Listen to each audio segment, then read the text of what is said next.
നാട്ടിലെത്തിയിട്ടുള്ള പുതിയ വിശേഷം എന്താണെന്ന് വെച്ചാൽ ഇന്ന് ഹോസ്റ്റൽ തുറക്കുകയാണ്. അതുകൊണ്ട് തന്നെ ഹോസ്റ്റലിലേക്ക് പുറപ്പെടാൻ പോവുകയാണ്. സോ വീട്ടിൽ നിന്ന് രാവിലെ തന്നെ ചിക്കൻ കറിയും ദോശയൊക്കെ ഉണ്ടായിരുന്നു. സോ ഫുഡൊക്കെ കഴിച്ചിട്ടാണ് ഞങ്ങൾ ഇറങ്ങിയത്. നല്ല മഴയാണ്, അതുകൊണ്ട് തന്നെ ഇറങ്ങാനും നല്ല മടിയുണ്ടായിരുന്നു. സോ ഓൾമോസ്റ്റ് പാക്കിങ്ങും കാര്യങ്ങളൊക്കെ സെറ്റായിട്ടുണ്ടായിരുന്നു. ഞാൻ ഗൾഫിൽ പോകുന്നതിന് മുന്നേ എല്ലാം സെറ്റാക്കിയോണ്ട് വലിയ പണിയൊന്നും ഉണ്ടായില്ല, പെട്ടെന്ന് തന്നെ ഒക്കെ ആയി. ബട്ട് ട്രെയിൻ ഒരു 8-ൻ്റെ സാധാരണ 10:50 എത്തുന്ന ട്രെയിനാണ്. ഇന്നെത്തിയതാണെങ്കിൽ 12 മണി വരച്ച്.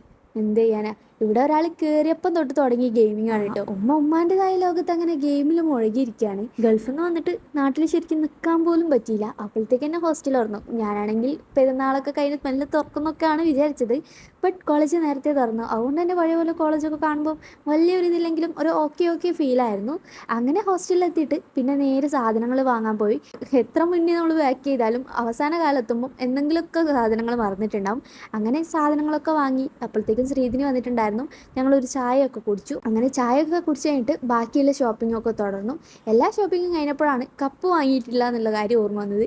അങ്ങനെ കപ്പ് വാങ്ങാൻ വീണ്ടും ഇറങ്ങി കേട്ടോ. സോ എല്ലാം കഴിഞ്ഞ് റൂമിലെത്തി. ബാക്കി കാര്യങ്ങളൊക്കെ സെറ്റാക്കാനും ക്ലീനിങ്ങൊക്കെ ഉണ്ടായിരുന്നു. എല്ലാം കഴിഞ്ഞ് ക്ഷീണമൊക്കെ തീർക്കാൻ വേണ്ടി ഞങ്ങൾ ചക്ക കഴിക്കുകയാണ്. ഈ ചക്ക ഞാൻ വീട്ടിൽ നിന്ന് വരുമ്പോൾ ഉമ്മ കെട്ടിത്തന്നതാണ് ചക്ക. അങ്ങനെ എല്ലാവരും കൂടി ഇരുന്ന് ചക്കയൊക്കെ കഴിച്ചു കേട്ടോ. അത് കഴിഞ്ഞ് പിറ്റേന്ന് ദിവസം രാവിലെ ആയി.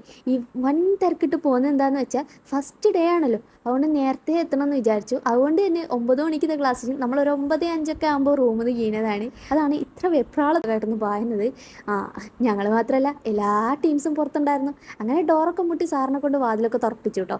സോ അത് കഴിഞ്ഞ് പതിവ് പോലെ ക്ലാസ്സൊക്കെ തുടങ്ങി. ഫസ്റ്റ് ക്ലാസ്സിൽ തന്നെ അങ്ങക്ക് വർക്കൊക്കെ തന്നിട്ടുണ്ടായിരുന്നു. അങ്ങനെ വർക്കൊക്കെ കഴിഞ്ഞ് അതൊക്കെ കഴിഞ്ഞ് ഞങ്ങൾ പുറത്തേക്ക് ഇറങ്ങുമ്പോൾ വർഷ ഇവൾ എന്നെ തേടി വന്നിട്ടുണ്ടായിരുന്നു. അങ്ങനെ പിന്നെ കുറേ കത്തിയടിക്കലും പുകത്തിലൊക്കെ ആയിരുന്നു. ഞങ്ങൾക്ക് പിന്നെ കഥകൾ എപ്പോഴും തീരൂല, എപ്പോഴും സ്റ്റോക്ക് ഉണ്ടാവും. അതുകൊണ്ട് തന്നെ കഥയ്ക്ക് ക്ഷാമമൊന്നും ഉണ്ടായിട്ടില്ല. എസ്പെഷ്യലി വെക്കേഷൻ്റെ ഒരു ലോഡ് കഥയുണ്ടായിരുന്നു. 2 മാസത്തെ നീണ്ട കഥയ്ക്ക് ശേഷം പിന്നെ ഞങ്ങൾ ഒരു ചായ കുടിക്കാൻ വേണ്ടി പോയിട്ടോ. അവിടുന്ന് പിന്നെ വീണ്ടും കഥ കുറച്ചലായിരുന്നു. സോ ഇന്നത്തെ വീഡിയോ ഇത്രയേ ഉള്ളൂ.